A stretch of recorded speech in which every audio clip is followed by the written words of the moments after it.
Bienvenue dans Réussite, le MAG Éco, votre émission économique réalisée en collaboration avec la CCI de Troyes et de l'Aube. Ce mois-ci, avec notre invité, nous allons vous inciter à la lecture. Vous allez comprendre pourquoi en regardant ce sommaire. Isabelle Charcos est l'invitée de Réussite. Elle gère la Petite Marchande de Prose, une librairie indépendante située à Sainte-Savine. Comment un libraire résiste face au e-commerce et face à Amazon? Quelles sont les recettes d'un commerce de proximité pour exister en 2021, un an après le début de la Covid-19? Vous en saurez plus dans quelques instants. Dans l'interview CCI, zoom sur un service proposé par la Chambre de commerce et d'industrie, l'autodiagnostic Comment va ma boîte? Un formulaire en ligne qui, en quelques questions, vous permet d'avoir une idée plus claire sur la santé de votre entreprise. Fabrice Serquise, conseiller à la CCI, nous détaillera ce dispositif. Enfin, dans le Zoom du mois, nous nous pencherons sur les stages en entreprise durant ce printemps 2021. À l'heure de la Covid-19, les étudiants arrivent-ils à trouver des stages dans les sociétés? Dans quelles conditions se passent ces stages? Reportage à la fin de cette édition. Isabelle Charcos, finalement, vous êtes devenue chef d'entreprise un peu par nécessité. Vous n'étiez pas prédestinée à ça au départ. Non, je n'étais pas prédestinée à ça. J'étais salariée d'une librairie à Troyes qui a fermé ses portes en mars 2015. Il fallait que je continue à travailler, donc soit je m'embauchais quelque part, mais il n'y avait pas de librairie indépendante qui pouvait m'embaucher, soit je créais ma propre entreprise. C'est ce que j'ai fait. Alors comment vous avez créé cette entreprise? Avec quels fonds propres? Comment ça s'est organisé? Alors mes fonds propres en fait venaient de mes indemnités de licenciement, et puis autrement j'ai fait un business plan que j'ai présenté ensuite à divers organismes comme Aube Initiative, comme le Centre national du livre. J'ai aussi présenté aussi à la DRAC, Champagne-Ardenne à l'époque, et j'ai à la fois obtenu et des subventions et des prêts à taux zéro, y compris à la banque, pas à taux zéro, mais vraiment taux vraiment très bas. Et la banque m'a répondu tout de suite. En l'espace de 2 jours, ils m'ont dit « Banco, on part avec vous ». Alors ça a été le rêve qui s'accomplissait, qui devenait réalité. Oui, le rêve qui devenait réalité, c'est vrai, oui, d'une certaine façon, parce que... mais j'y croyais. Je me disais, c'est pas possible. J'ai un business plan qui tient la route. Je connais quand même pas mal de monde pour avoir travaillé pendant 25 ans dans une librairie. L'emplacement que j'avais trouvé me semblait tout à fait idéal. Je me disais, c'était pas possible que ça fonctionne pas. Et ça a donné la Petite Marchande de Prose. Alors justement, on est allé voir à quoi cela ressemblait. C'est quoi être libraire en 2021? Que faut-il faire au quotidien pour permettre à son commerce d'exister? Christian Vira est allé vous voir et a livré ses impressions. Reportage.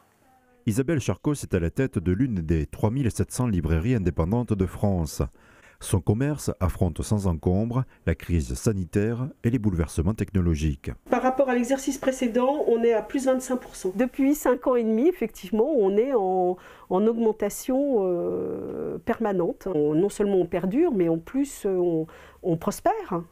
La preuve, c'est que j'ai embauché, donc c'est un commerce qui va bien. Selon Isabelle Charcos, la clé de cette prospérité repose sur l'attrait des boutiques physiques et la passion commune avec la clientèle. On ne vend pas un livre comme on vend une boîte de conserve. La plupart du temps, on les a lus ou on connaît très bien les auteurs. Et ce qui fait vraiment la différence, c'est que le plus important pour nous, c'est la passion que l'on peut faire passer. Et ça, les lecteurs sont très sensibles à ça. Des clients peuvent devenir des amis. C'est un lieu physique où il y a du lien social. Romans, jeunesse, sciences, parascolaires, ici, plus de 10 000 références sont proposées.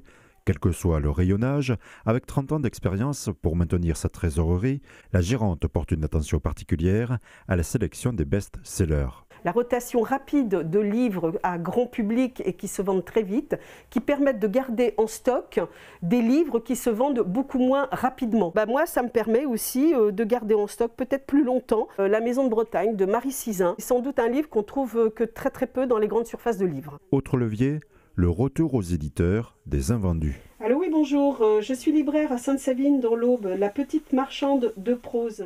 Nos livres sont notre trésorerie. Donc effectivement, lorsqu'on retourne les livres, ça nous donne des avoirs sur des factures à venir. Autre point fort des librairies indépendantes, leur relation avec le public. Si Isabelle Charcos reconnaît des difficultés pour tisser des liens avec les 15-25 ans, les réseaux sociaux et la venue d'auteurs attirent les lecteurs. Jean-Philippe Blondel, écrivain national, international même, qui habite juste à côté. Les clients sont absolument ravis. C'est un plus économique pour la librairie, bien évidemment. Camille, qui est arrivée au mois d'octobre, qui poste énormément sur le Facebook de la librairie pour toucher plus facilement les jeunes. Selon Isabelle Charcos, le prix unique du livre, instauré en 1981, a également contribué au maintien des librairies indépendantes.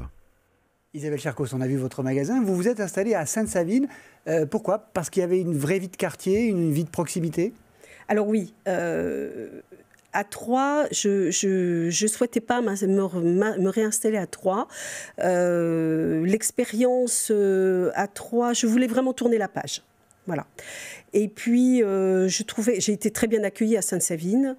Les loyers sont beaucoup moins chers, il est beaucoup plus facile de se garer et je pensais que c'était vraiment important aussi pour les clients de pouvoir facilement se garer, de ne pas minuter leur temps.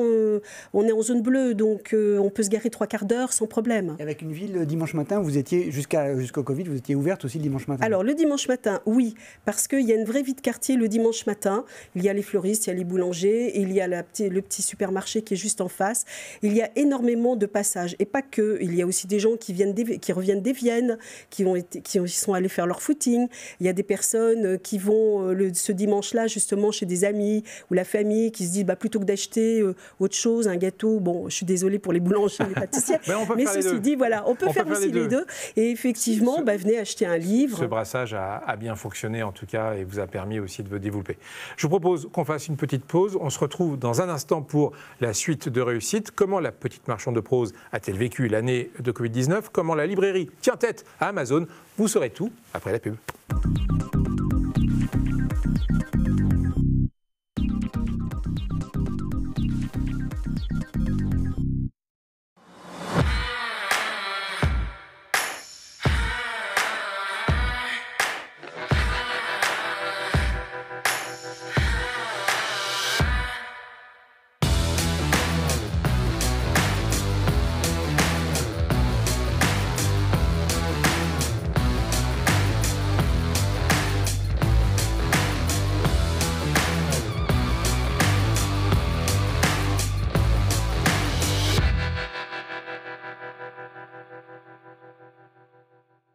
Société d'expertise comptable et de commissariat aux comptes implantée dans l'Aube, Lyon et à Paris, BDS Associés compte 150 collaborateurs qui sont tous à votre écoute pour vous conseiller et vous guider dans la gestion et le développement de votre entreprise. Chaque jour, une équipe dédiée et performante vous accompagne dans la réalisation de vos objectifs et la réussite de vos projets en mettant à votre disposition un ensemble d'outils modernes et digitaux. Venez pitcher votre projet pour le faire décoller à l'occasion des mercredis BDS. Retrouvez toutes les informations sur le site de BDS Associés. Né du monde agricole, des entreprises à vocation de nourrir les populations, Groupama aujourd'hui est spécialisé et accompagne les entreprises et les professionnels de tout secteur. L'assurance est d'abord une entraide, possible par le partage et la responsabilité. C'est pourquoi Groupama reste proche de ses sociétaires, avec 50 conseillers et 9 agences dans l'Aube. La raison d'être de Groupama, être là pour permettre au plus grand nombre de construire leur vie en toute confiance. Rencontrez-nous.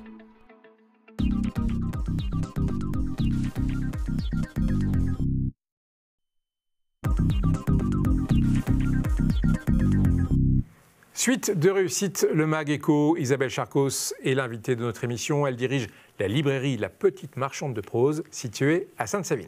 Isabelle Charcos, on a déjà vu quelques-uns de vos clients ou clientes dans le reportage tout à l'heure. En global, c'est qui vos clients? Ce sont des gens de la commune, des gens âgés, des gens jeunes? Alors, on a des clients, bien évidemment, on ne se suffirait pas avec les clients de Sainte-Savine uniquement.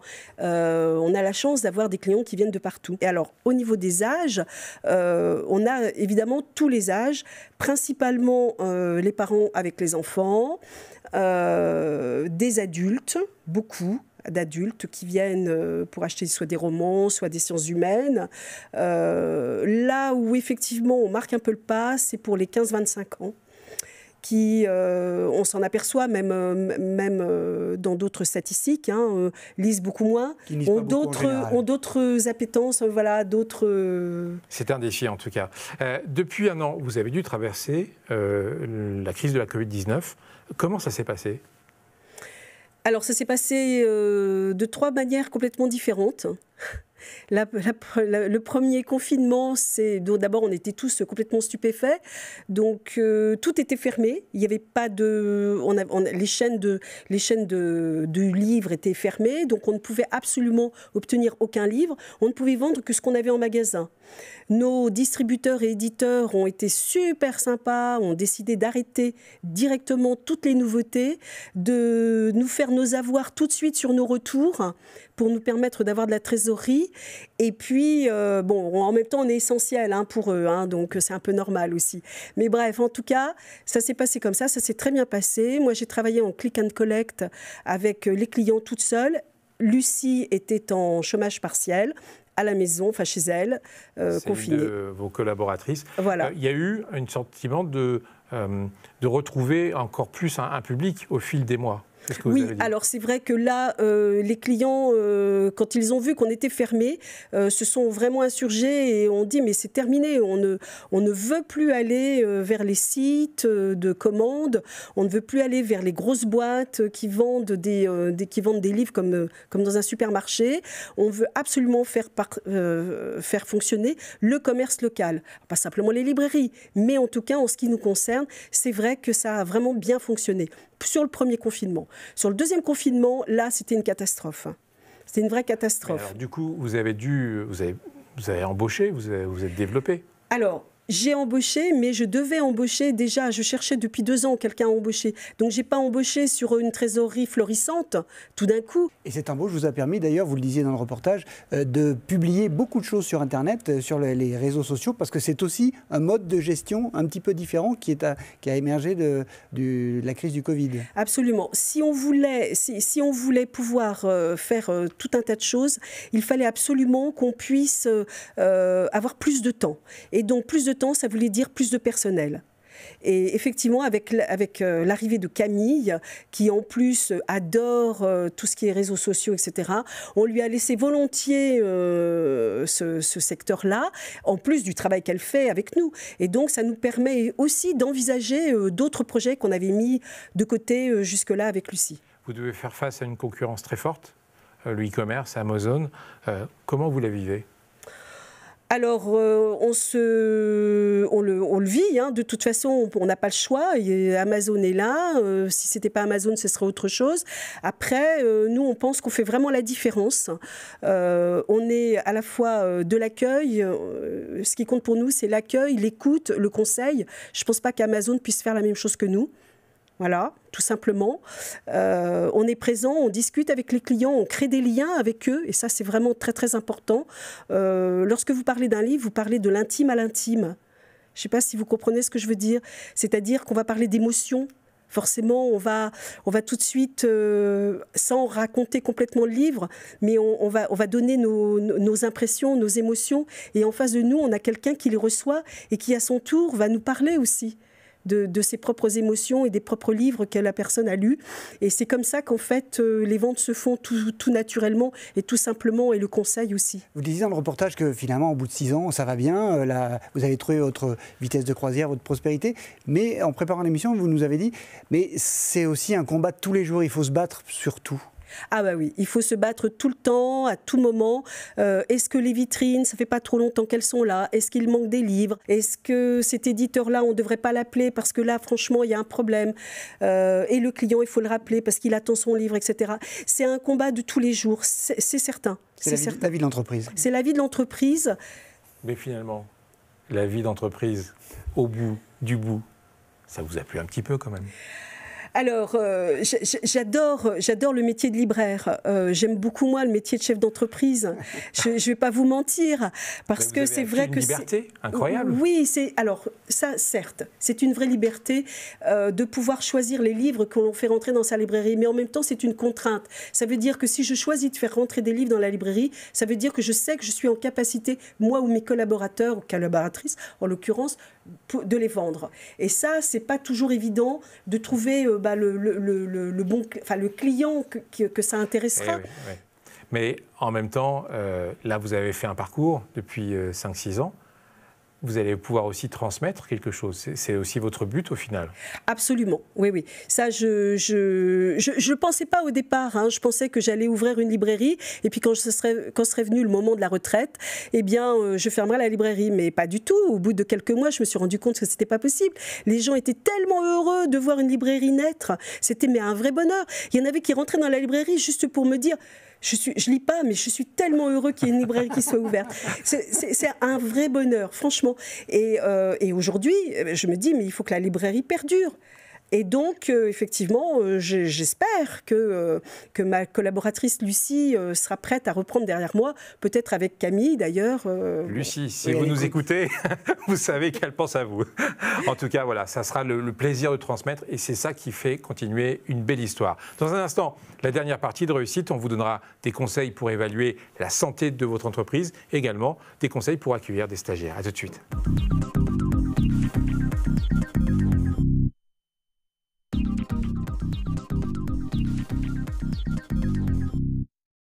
Batitol à Crenay, c'est un centre-service dédié aux artisans et agriculteurs, mais aussi aux particuliers.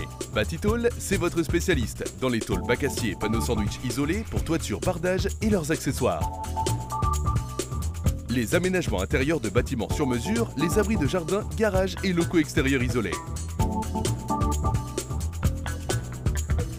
L'équipe de Batitol étudie tous vos besoins, vous conseille et vous propose des produits précis et adaptés. Contactez-nous, Batitol à Crenay, Zac des Sources, 03 25 43 10 10. Vous êtes professionnel ou particulier, Énergie 10, spécialisée dans le génie climatique, vous propose des solutions adaptées à vos besoins. Nous installons, dépannons, entretenons les systèmes de climatisation réversible et pompe à chaleur. Pour les particuliers, nos installations de climatisation monosplit, multisplit ou de type gainable permettent de traiter une ou plusieurs pièces de l'habitation. Pour les professionnels, nous proposons des systèmes centralisés répondant aux contraintes des installations. Énergie 10, 75 avenue Maréchal Leclerc à Saint-André-les-Vergers. 03 25 45 90 15.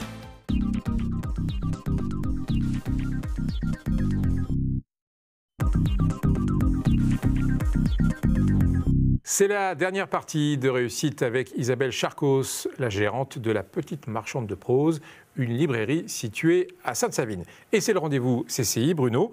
Et si un questionnaire en ligne permettait de mieux connaître son entreprise? Eh bien Fabrice, c'est possible avec l'autodiagnostic en ligne que propose la CCI aux TPE, aux très petites entreprises de moins de 10 salariés. Le chef d'entreprise doit répondre à 28 questions simples et le diagnostic va lui dire comment va sa boîte. C'est d'ailleurs le nom du diagnostic. Et si le résultat n'est pas satisfaisant, c'est ça qui est très important, il pourra demander à se faire accompagner gratuitement par un conseiller de la CCI. Ce conseiller, c'est Fabrice Serquise et il nous présente ce dispositif.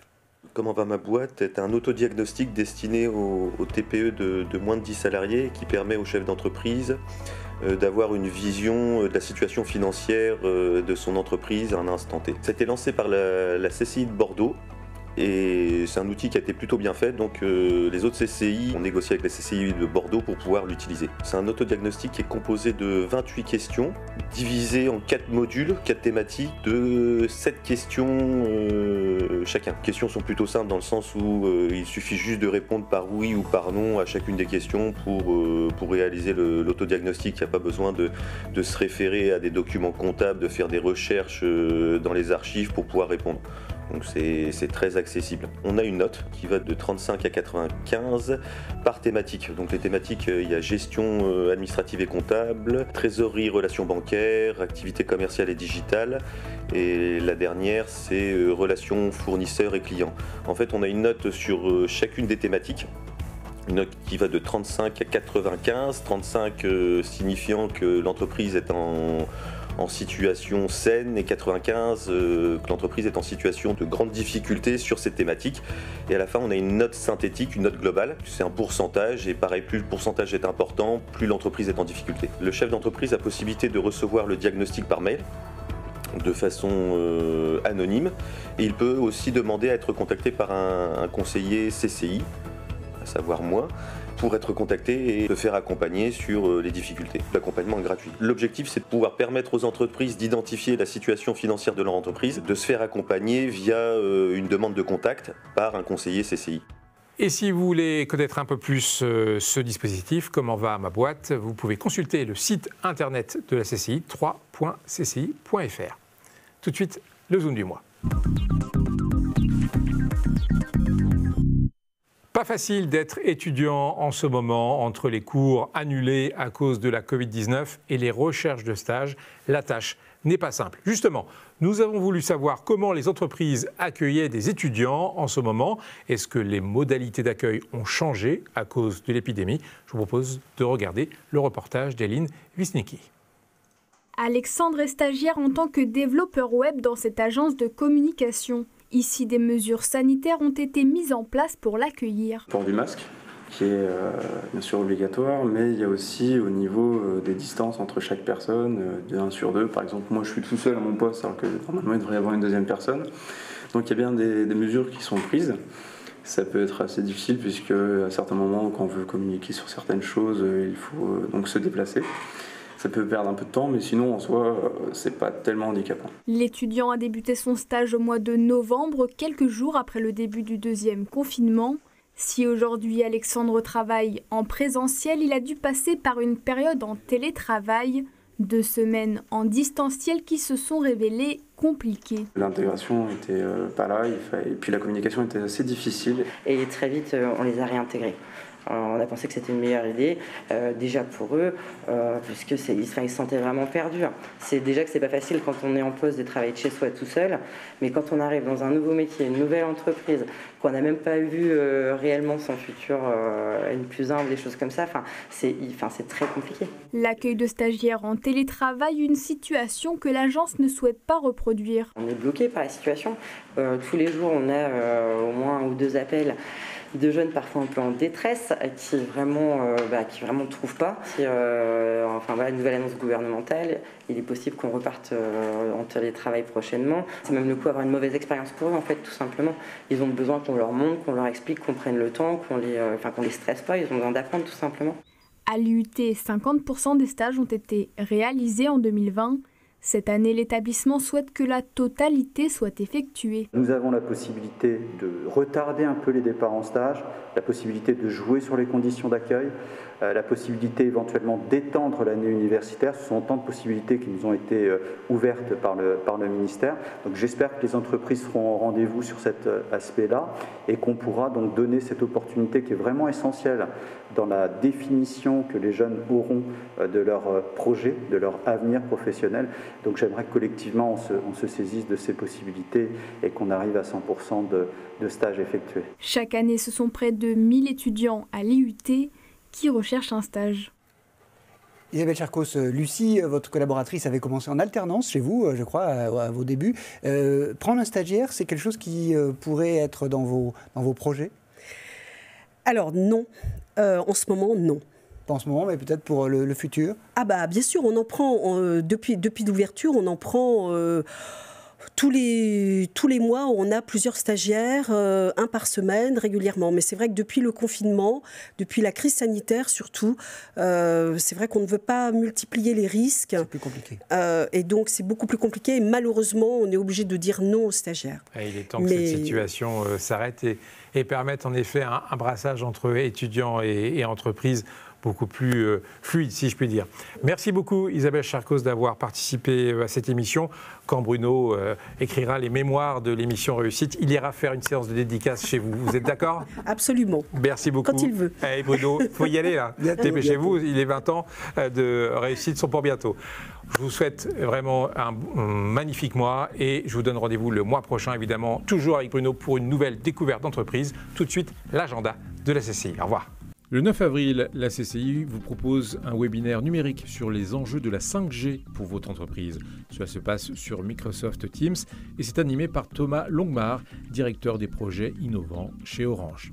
Le 13 avril, à Nogent-sur-Seine, sera organisée une réunion d'information sur les dispositifs d'aide mis en place pour les hôtels, cafés, restaurants et discothèques.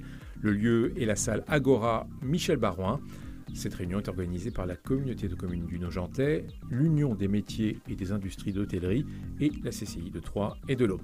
Le 22 avril, ne manquez pas l'atelier Pro RH sur le thème suivant, l'entretien.